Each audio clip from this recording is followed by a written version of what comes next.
दोस्तों, आज हम इंडियन पॉलिटी के एमसीक्यू डिस्कस करेंगे जो एसएससी एग्जाम में 2019, 20, 18 में आए हुए हैं वो क्वेश्चन है।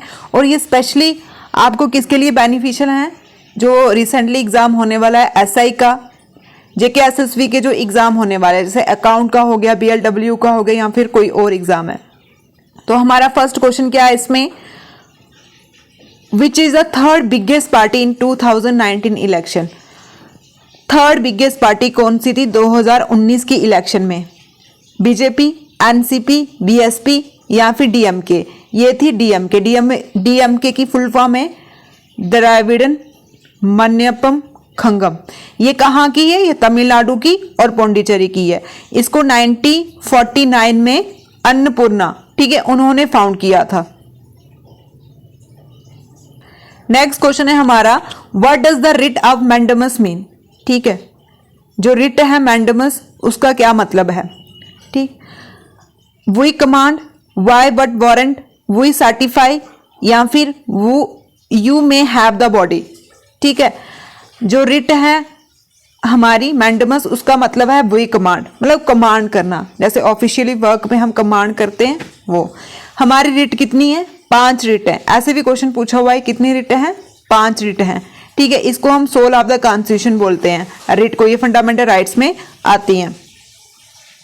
नेक्स्ट क्वेश्चन है हमारा, in which part of the Indian constitution are centre state relation mention? मतलब कि कॉन्स्टिट्यूशन में सेंटर और स्टेट का रिलेशन कौन से पार्ट में मेंशन किया हुआ है? ठीक है, तो ये पार्ट 11 में आता है और इसमें जो आर्टिकल हैं 245 और 263, ठीक है, 245 से लेके 263 तक आते हैं। ठीक है,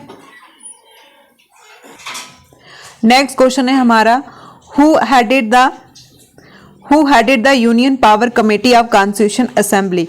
कॉन्स्टिट्यूशन असेंबली में जो कमेटियां बनी थी उसमें से जो यूनियन पावर कमेटी थी उसको हेड किसने किया था? राजेंद्र प्रसाद, सरदार वल्लभ भाई पटेल, जवाहरलाल नेहरू या फिर महात्मा गांधी? तो इसको किया था जवाहरलाल नेहरू और इन्होंने ऑब्जेक्टिव रेजोल्यूशन भी पास किए थे। Dash was the first chief election commissioner of India? ठीक है, फर्स्ट चीफ इलेक्शन कमिश्नर कौन है इंडिया का? ये है हमारे सुकुमार सेन। ठीक है, सुकुमार सेन। ये आर्टिकल 324, आपको पता ही है कि जेके एसएसवी एग्जाम में आर्टिकल बहुत, ये डायरेक्टली आर्टिकल पे ही क्वेश्चन पूछते हैं। ठीक है, आर्टिकल 324 में आता है election commission of India. Which was the first state to introduce NOTA in election? कौन सी ऐसी स्टेट थी जिसने नोटा, ठीक है, नोटा इलेक्शन में फर्स्ट टाइम इंट्रोड्यूस किया? राजस्थान, महाराष्ट्र, छत्तीसगढ़, गोवा? ये थी छत्तीसगढ़। ठीक है, यहां पे आती है, सेंटर में आती है, मध्य प्रदेश के पास। Next question, the idea of liberty, equality, fraternity, जो ये प्रियम्बल में ये आइडिया हैं ये हमने कहाँ से बोरो किए? हमने अपने कॉन्स्टिट्यूशन में कहाँ से बोरो किए हुए हैं? ऑस्ट्रेलिया, कनाडा, जर्मनी या फिर फ्रांस? तो option D is correct. Option D क्या है? फ्रांस।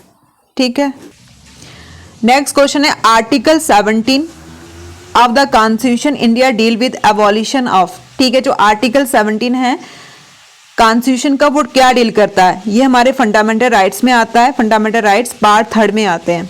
ठीक है, पार्ट 3 में आते हैं 12 से लेके 35 तक। ठीक, और इसमें क्या है? अनटचेबिलिटी का। ये क्वेश्चन इतनी बार पूछा हुआ है, चाहे एसएससी एग्जाम हो या फिर जेके एसएसवी का एग्जाम हो। और हमने फंडामेंटल राइट्स के आर्टिकल की ट्रिक से एक वीडियो डाली हुई है, आप हमारे प्लेलिस्ट में जाके वो देख लेना। नेक्स्ट क्वेश्चन है, who appoint state election commissioner in India? State के इलेक्शन कमिश्नर को कौन अपॉइंट करता है? सीएम, गवर्नर, प्रेसिडेंट या कोई भी नहीं? तो ये करता है गवर्नर। और जो chief election commissioner of India होता है, इलेक्शन कमीशन ऑफ इंडिया, उसको कौन करता है? राष्ट्रपति। लेकिन स्टेट के कौन करता है? Arm force tribunal is establishment in which year? जो आर्म फोर्स ट्राइब्यूनल है उसको कब इस्टेब्लिशमेंट किया? ये किया 2008 में। Option 1 is correct. Next question है, which of the following is one of the article of the constitution of India mention the comptroller and auditor general of India. India constitution में जो comptroller auditor general of India है उसकी post है, वो कौन से article में mention की है? ये आर्टिकल 148 और ये 9th रैंक है। इसको कौन सी पोजीशन दी गई है? सुप्रीम कोर्ट ऑफ इंडिया की तरह। Who among the following is was the longest serving governor of India state? Longest serving governor of India state कौन है? ये है पद्मजा नायडू। ठीक है, ये सरोजनी नायडू की बेटी है पद्मजा नायडू, ये वेस्ट बंगाल में। ठीक है, वेस्ट बंगाल में। और जो फर्स्ट गवर्नर है, फर्स्ट वुमेन गवर्नर है, वो है सरोजनी नायडू। ठीक है, और इसकी बेटी जो है वो लॉन्गेस्ट सर्विंग गवर्नर है इंडिया की। Which of the following article of Indian constitution India grant right to freedom of religion? ठीक है, ये भी हमारा कौन सा है? ये भी हमारे फंडामेंटल राइट्स है। Right to freedom of religion कौन से आर्टिकल में मेंशन किया हुआ है? ये हमारा आर्टिकल 25 से लेके 28 तक, ऑप्शन डी इज करेक्ट। ठीक है, 25 से लेके 28 तक right to freedom of religious freedom, जो आपके फंडामेंटल राइट्स है उसके आर्टिकल पूरे रट्टा। Which of the following power, इसमें क्वेश्चन क्या है? Which of the following power does not belong to prime minister? Prime minister से जो पावर नहीं बिलोंग करती है। ठीक है, फर्स्ट है advice president to appoint other minister, ये करेक्ट है, ये एडवाइस करते हैं प्रेसिडेंट को। Preside over meeting council of minister, ये भी करते हैं। Guide direct control and coordinate all minister, ये भी करेक्ट है। अपॉइंट अदर मिनिस्टर, ये नहीं करते हैं, ऑप्शन डी इज करेक्ट, ये प्रेसिडेंट करते हैं। नेक्स्ट क्वेश्चन है, the supreme court has declared access to internet a fundamental right under the article of India constitution. ठीक है, ये सारे क्वेश्चन जो प्रीवियस ईयर एसएससी के एग्जाम में आए हैं 2019, 18 और 20 में, वही क्वेश्चन हमने लिए हुए हैं। तो इसमें पूछ रहे हैं कि जो इंटरनेट है, ठीक है, इंटरनेट है वो हम यूज कर सकते हैं, एक्सेस कर सकते हैं, वो कौन से फंडामेंटल राइट में आते हैं? तो ये आर्टिकल 19, आर्टिकल 19 में क्या है? Freedom of speech and expression. ठीक है, ये आर्टिकल 19 में आते हैं। कौन से साल में कांग्रेस सोशलिस्ट पार्टी बनी थी? ठीक है, कांग्रेस सोशलिस्ट पार्टी कब बनी थी? 1934, option D is correct. Next question है, chief justice of India can be removed from his office by the president on the recommendation of. ठीक है, ये बोल रहे हैं कि जो चीफ जस्टिस ऑफ इंडिया होता है उसको रिमूव कौन करता है? राष्ट्रपति, लेकिन किसकी रिकमेंडेशन से? ठीक है, किसकी रिकमेंडेशन से करता है? Prime minister, vice president, election commission या पार्लियामेंट। आपने अगर इसकी इम्पीचमेंट पढ़ी होगी तो आपको पता है कि पहले भी लोकसभा में जाता है, फिर राज्यसभा में जाता है। ठीक है, तो कौन किसकी रिकमेंडेशन से करता है? पार्लियामेंट की। तो ऑप्शन डी इज करेक्ट। ये कौन से आर्टिकल में आता है? आर्टिकल 124 में आता है। और हमारे कॉन्स्टिट्यूशन में इसकी एज नहीं मेंशन है, लेकिन कुछ प्रोविजंस के कारण 65 एज मेंशन की हुई है, लेकिन कॉन्स्टिट्यूशन में ये मेंशन नहीं है। Next question, the national people Congress is, ये क्या पूछ रहे हैं? जो नेशनल पीपल कांग्रेस है ये बाईकैमरल है, यूनिकैमरल है या दोनों है? ये यूनिकैमरल है, सिंगल है ये। ठीक है, और ये जो पार्टी है, ये नेशनल पीपल कांग्रेस है, ये लार्जेस्ट पार्लियामेंट बॉडी है पूरे वर्ल्ड में। ठीक है, लार्जेस्ट पार्लियामेंट बॉडी है पूरे वर्ल्ड की। ठीक है, ऐसे भी क्वेश्चन पूछ सकते हैं कि largest parliament body in the world कौन सी है? नेशनल पीपल कांग्रेस, और ये यूनिकैमरलिज्म है। Article dash of the constitution India deal with provision related to administration, control, schedule area and schedule tribe. Recently ये न्यूज़ में भी चल रहा है ये टॉपिक शेड्यूल ट्राइब का, तो ये ऐसे भी इंपॉर्टेंट हो जाता है। अब ये पूछ रहे हैं कि कॉन्स्टिट्यूशन ऑफ इंडिया के कौन से आर्टिकल में administration and control, schedule area and schedule tribe किस में मेंशन किया हुआ है? ये तो ये आर्टिकल 244, ठीक है, 244(1) में जो हमारा शेड्यूल एरिया है उसको डिफाइन किया हुआ है 341, और जो शेड्यूल ट्राइब है वो 342 में। ठीक है, 342 में। Part 8 of the constitution of India deal with, part 8 में कॉन्स्टिट्यूशन क्या डील करता है? पंचायत, स्टेट, यूनियन टेरिटरी या म्युनिसिपैलिटी? तो ऑप्शन सी यूनियन टेरिटरी। ठीक है। हमारे जो पार्ट हैं वो कितने हैं, हमारे जो पार्ट हैं वो कितने हैं टोटल 25, और शेड्यूल कितने हैं 12, ठीक है।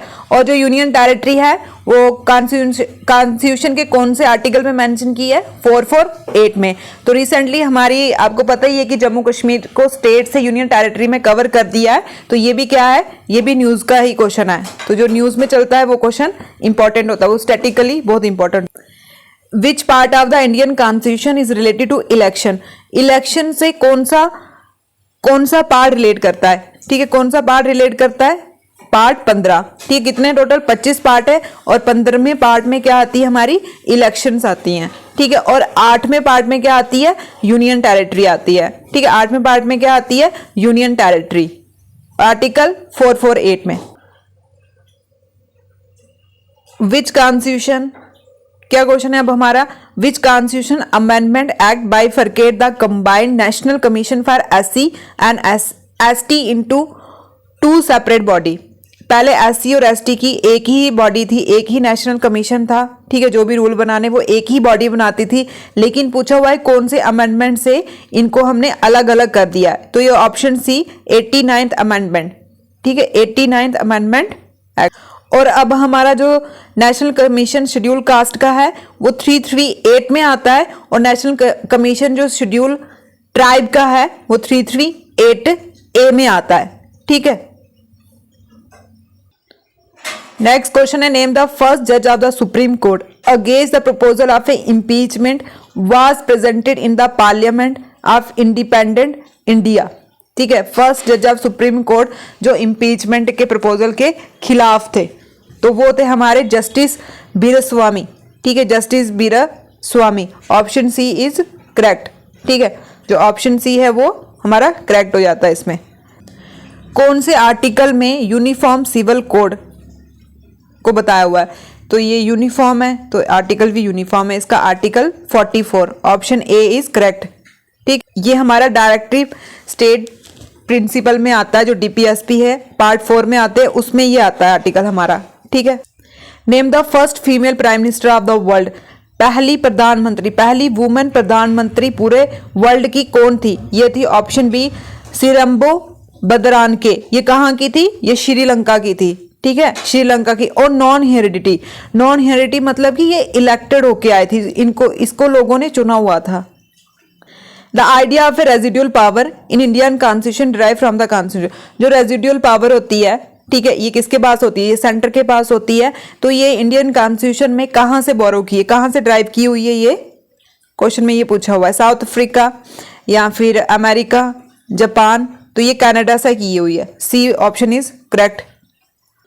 क्वेश्चन है कि in the year 1978 the amendment eliminate, कौन सी अमेंडमेंट से right to acquire hold and dispose the property of fundamental right को खत्म कर दिया गया था, एलिमिनेट कर दिया गया था।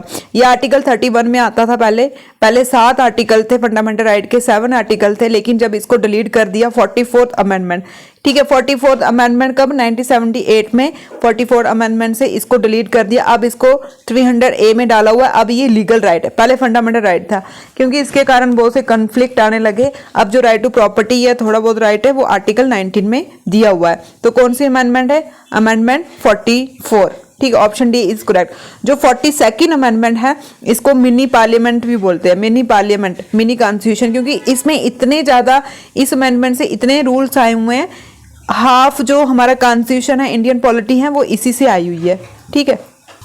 अब ये क्वेश्चन फिर से आया हुआ है, in which part of the Indian constitution are central state relation, ठीक है। जो पार्ट 11 में था, आर्टिकल 245 से लेके 255 तक। अब नेक्स्ट क्वेश्चन है, which of the following article promote equal justice and free legal aid for all citizen, मतलब कि फ्री हेल्प करना ऑल सिटीजन की, और हर एक इंसान को इक्वल जस्टिस प्रोवाइड करना, कौन से आर्टिकल में आता है, ये आर्टिकल 39A में आता है। ये भी DPSP का ही पार्ट है, ठीक है, DPSP का ये पार्ट 4th में आता है, और ये बहुत ही इंपॉर्टेंट है, डायरेक्टिव स्टेट प्रिंसिपल और फंडामेंटल राइट। अब है कौन सा आर्टिकल है इंडियन कॉन्स्टिट्यूशन का जो इलेक्शन कमीशन को पावर देता है कि सुपरवाइज करना इलेक्शन, पार्लियामेंट और स्टेट लेजिस्लेचर को, ठीक है। अब स्टेट लेजिस्लेचर के लिए स्टेट इलेक्शन कमीशन भी होता है, लेकिन जो स्टेट लेजिस्लेचर होती है उसकी इलेक्शन कमीशन ऑफ इंडिया ही करवाता है, और स्टेट जो होती है वो किसकी करवाती है, पंचायतों की करवाती है। तो ये कौन से आर्टिकल में आता है, आर्टिकल 324 में आता है। Option B is correct. Maximum number of nominate member to Lok Sabha is, पहले तो एंग्लो इंडिया के 2 मेंबर को हम नॉमिनेट करते थे, लेकिन अब ये जो है ये खत्म हो गया है और इससे SC ST की सीटें बढ़ा दी गई हैं। ठीक है, हमारे लोकसभा में कितनी सीटें हैं टोटल, 552, और अभी प्रेजेंट में कितनी फिल है, 545। ठीक है, 552 और 545 फिल है। Who decide the issue related to disqualification of a member of a Lok Sabha under 10th schedule? 10th schedule में क्या आता है, anti defection law. Anti defection law का मतलब है कि जैसे मेंबर कोई लोकसभा का कभी इस पार्टी को ज्वाइन करे, उसके साथ साथ दूसरी पार्टी को ज्वाइन कर दे, तो ये इशू जो होता है कौन डिसाइड करता है, कौन डिसाइड करता है disqualification of member of Lok Sabha जो अंडर 10th शेड्यूल में आता है, तो ये हमारे स्पीकर। ठीक है, कौन डिसाइड करता है, speaker. Option D is correct. ठीक है, ऑप्शन डी इज इसका करेक्ट है। What is the term of a elected representative of a gram panchayat, जो ग्राम पंचायत के इलेक्टेड रिप्रेजेंटेटिव होते हैं उनका टेन्योर कितना होता है। ठीक है, क्वेश्चन में पूछा, इनका टेन्योर 5 साल का होता है। इनकी इलेक्शन जो होते हैं वो स्टेट इलेक्शन कमीशन करवाते हैं। ठीक है, स्टेट इलेक्शन कमीशन करवाते हैं।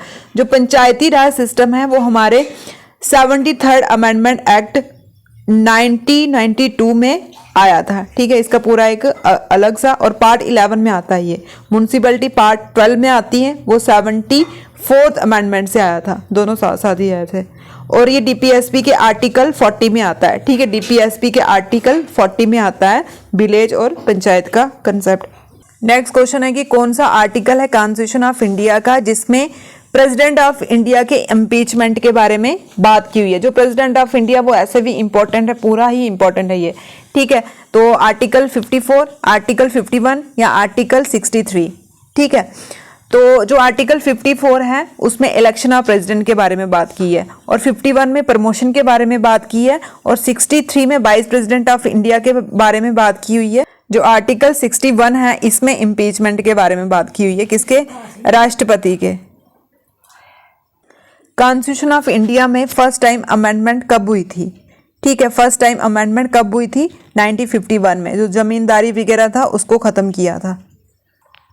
कौन से आर्टिकल में बोला हुआ है कि हर एक इंडियन स्टेट में एक गवर्नर होना चाहिए, each India state will have a governor. ये आर्टिकल 153। ठीक है, ऑप्शन डी इज करेक्ट। 153 में 153 के हिसाब से हर एक इंडिया की स्टेट में गवर्नर होना चाहिए। कौन सा पॉपुलर चैम्बर किसको बोलते हैं, ये लोकसभा। ठीक है, ये किसको बोलते हैं, लोकसभा। ये कौन से आर्टिकल में आता है, ये आर्टिकल 82 में आता है। और कितनी सीटें हैं इसकी टोटल, 552, और कितनी फिल है, 545। नेक्स्ट क्वेश्चन है, in India which of the following article of the constitution of India provide formation of a new state. ठीक है, जो हम न्यू स्टेट की फॉर्मेशन करते हैं वो कौन से आर्टिकल में आती है, ये पार्ट 1 में आता है, और शेड्यूल 1 में आता है, और ये आर्टिकल 3 में आता है। ठीक है, आर्टिकल 3 में आता है। आर्टिकल 1 में क्या आता है, नेम ऑफ द स्टेट, और आर्टिकल 2 में आता है इस्टेब्लिशमेंट और एडमिनिस्ट्रेशन। ठीक है, और फॉर्मेशन किस में आता है, आर्टिकल 3। अब है कि इंडिया पार्लियामेंट में जो 0 हार है उसका क्या मतलब है, ये आता है क्वेश्चन और के बाद इमीडिएटली आता है। इसमें इनफॉर्मल डिस्कशन की जाती है, और ये यूनिक फीचर है पार्लियामेंट का। ठीक है, यूनिक फीचर है पार्लियामेंट का, क्वेश्चन और के बाद आता है। Who take the final decision are whether a bill is a money bill और नॉट। ठीक है, फाइनल डिसीजन कौन लेता है कि ये बिल है या फिर मनी बिल है या फिर नहीं है, फाइनेंस मिनिस्टर, स्पीकर, प्रेसिडेंट या फिर प्राइम मिनिस्टर। ये हमारा लेता है स्पीकर। ठीक है, स्पीकर इसको डिसाइड करता है। जो मनी बिल है वो आर्टिकल 110 में आता है। इस बिल के लिए हमें पहले प्रेसिडेंट की परमिशन लेनी पड़ती है, और इस बिल में लोकसभा की ज़्यादा पावर है as compare to Rajya Sabha. Rajya Sabha के पास लिमिटेड ही power. How many type of writ in the Indian constitution, Indian constitution में कितनी रिट है, 5 रिट है। ये आर्टिकल 32 में आती है, फंडामेंटल राइट के आर्टिकल 32 में आती हैं, और इसको भीमराव अंबेडकर ने सोल ऑफ कॉन्स्टिट्यूशन भी बोला हुआ है। कौन कौन सी हैं? 5 habeas corpus, mandamus, certiorari, quo warranto और प्रोहिबिशन। ठीक है, नेक्स्ट क्वेश्चन है part 4 of constitution India deal with. ठीक है, इंडिया क्या डील करता है पार्ट 4 में? तो ये करता है directory principle of state policy. ठीक है, directory principle of state policy. Option D. Part 3 में फंडामेंटल राइट्स और पार्ट 1 में the union and union territory. How many fundamental duty mention in Indian constitution? Indian constitution में कितनी fundamental duties हैं? जो fundamental duties हैं वो अमेंडमेंट करके आई हुई हैं 51A। ठीक है, 51A अमेंडमेंट हुआ और ये पार्ट 4A में आती हैं। ठीक है, पार्ट 4A में आती हैं। ओरिजिनली इसमें 10 थी, लेकिन जब 86 अमेंडमेंट हुआ, 86 अमेंडमेंट 2002 में हुआ, फिर ये टोटल कितनी होगी? 11 होगी। ठीक है, टोटल कितनी होगी? 11। तो ये पूछा हुआ है कि कितनी फंडामेंटल ड्यूटी है इंडियन कॉन्स्टिट्यूशन में? 11। Option D is correct. What is the literally mean term of quo warranto? Quo warranto का क्या मतलब है? क्यू वारंटो का मतलब है वाई बट अथॉरिटी, क्या अथॉरिटी है। ठीक है, टू फॉरबिड, प्रोहिबिशन का मतलब है वी कमांड, मैंडेमस का मतलब है। ठीक है, ये रिट हैं। जो गवर्नर होता है स्टेट ऑफ इंडिया का, उसको अपॉइंट कौन करते हैं? इसको करते हैं राष्ट्रपति, लेकिन किसकी एडवाइस से? काउंसिल ऑफ मिनिस्टर और उस स्टेट के सीएम, जो स्टेट का चीफ मिनिस्टर होता है, उसकी एडवाइस से governor of state in India appoint किया जाता है। राष्ट्रपति करता है इसको appoint. Which article of Indian constitution was the provision for national emergency? जो नेशनल एमरजेंसी लगती है इंडिया में, वो कौन से आर्टिकल में आते हैं? आर्टिकल 350। ठीक है, एक नेशनल इमरजेंसी होती है, एक प्रेसिडेंट रूल होता है और एक फाइनेंशियल इमरजेंसी होती है। जो नेशनल इमरजेंसी होती है इसमें सारे फंडामेंटल राइट सस्पेंस हो जाते हैं, रुक जाते हैं, रोक दिए जाते हैं। लेकिन जो आर्टिकल 20 और 21 है वो नहीं सस्पेंड होता। इन दोनों को छोड़ के बाकी सारे आर्टिकल क्या होते हैं? रोक दिए जाते हैं। ये बहुत बार क्वेश्चन पूछा हुआ पेपर में, कौन कौन से आर्टिकल? आर्टिकल 20 और 21। और कौन से आर्टिकल में आती है ये? 350 नहीं, 352 में आती है। B option is correct.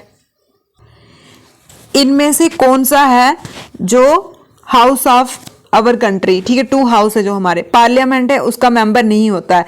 मतलब ये मेंबर होता है लेकिन इंट्रीगल मेंबर होता है। ठीक है, इंट्रीगल मेंबर होता है। जो पार्लियामेंट है वो आर्टिकल 79 में आती है, और जो लोकसभा है और राज्यसभा 80 में आता है और लोकसभा 81 में आता है। जो हमारे राष्ट्रपति हैं वो इंटीग्रल पार्ट है, उसका मेंबर नहीं है वो। तो ऑप्शन सी इज करेक्ट।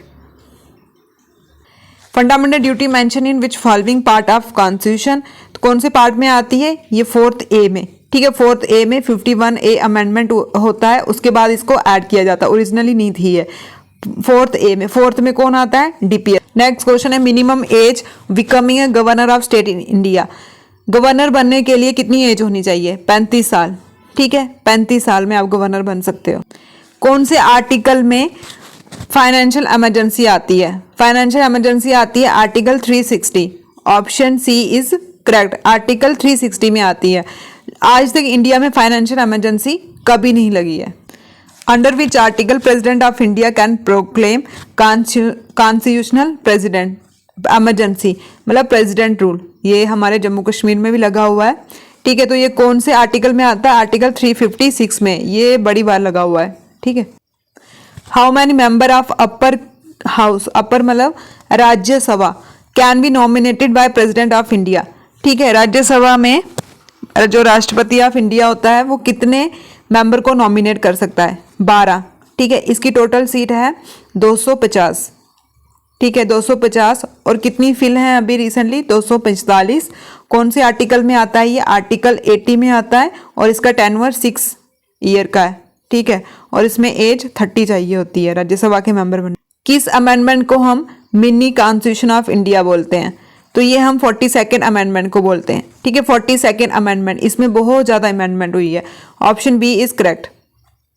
कौन से फंडामेंटल राइट को हमने रिमूव कर दिया और किस में कन्वर्ट कर दिया? लीगल राइट में। ये राइट टू प्रॉपर्टी। ठीक है, 44th अमेंडमेंट एक्ट 1978 से इसको 300 आर्टिकल में डाल दिया है। अब ये क्या है, एक लीगल राइट है। पहले हमारे जो फंडामेंटल राइट थे वो 7 थे, लेकिन अब कितने हैं, 6 हैं। Option B is correct. इनमें से फंडामेंटल ड्यूटी कौन सी नहीं है? पब्लिक प्रॉपर्टी को सेव करना ये है, इंप्रूव करना नेचुरल इन्वायरमेंट को, हार्मनी को, protect and freedom of speech. ये किस में आता है पार्ट? जो ऑप्शन डी है ये फंडामेंटल राइट है, ये फंडामेंटल ड्यूटी नहीं है। Option D is incorrect. जो controller and auditor general of India है, इसको कितने साल के लिए अपॉइंटमेंट किए जाती है? इसकी 6 साल के लिए, ठीक है, 6 साल के लिए। Option C is correct. जो कंटीजेंसी फंड होता है उसका कस्टोडियन कौन है? उसका कस्टोडियन कौन है? राष्ट्रपति, ठीक है। कौन है इसका कस्टोडियन? राष्ट्रपति। ये आर्टिकल 267 में आता है। जब कभी इमरजेंसी या अर्जेंट हमें पैसा चाहिए होता है तो यहाँ से हम अप्रूवल करवाते हैं, किससे? राष्ट्रपति से, फिर फंड निकालते हैं। एक कंसोलिडेटेड फंड होता है और एक कौन सा होता है? Public fund. कौन सी ऐसी कंट्री है जिसका रिटर्न कॉन्स्टिट्यूशन नहीं है? ये यूके का। हमारा रिटर्न भी है और अनरिटर्न भी है, ठीक है, इंडिया का, दोनों का। इंडिया ने जो रिटर्न कॉन्स्टिट्यूशन किया वो अमेरिका से इंस्पायर हुए हैं और जो अनरिटर्न है वो यूके से, ठीक है। जो इंडिया पार्लियामेंट सिस्टम में वोट ऑन अकाउंट होता है वो कितने साल के लिए वैलिड होता है? वो कितने महीने के लिए? 2 महीने के लिए वैलिड होता है वोट ऑन अकाउंट। जो जुडिशियल रिव्यू कंसेप्ट है वो हमने कहाँ से लिया है? वो हमने यूएसए से लिया है। कोई भी रूल बनता है उसके बाद जब सुप्रीम कोर्ट, राष्ट्रपति इसको रिव्यू करते हैं, चेक करते हैं, तो ये कंसेप्ट कहाँ से लिया हमने? ये कंसेप्ट हमने लिया US. Which of the following provision need a special majority in parliament? Special majority किसके लिए चाहिए? किसको चेंज करने के लिए चाहिए? फंडामेंटल राइट को, न्यू स्टेट को क्रिएट करने के लिए, या लेजिस्लेटिव काउंसिल इन स्टेट को? हमें जब फंडामेंटल राइट को कोई चेंजेस करनी हो, कुछ अमेंडमेंट करना हो, तो हमें स्पेशल मेजोरिटी चाहिए होती है। कौन से आर्टिकल को हार्ट ऑफ द कॉन्स्टिट्यूशन बोला हुआ है भीमराव अंबेडकर ने? ये आर्टिकल 32 जो फंडामेंटल राइट्स में आते हैं, ठीक है। कितने रिट हैं इसमें? इसमें रिट आती हैं 5 रिट हैं इसमें, ठीक है। तो इसको क्या बोला भीमराव अंबेडकर ने? Heart and soul of the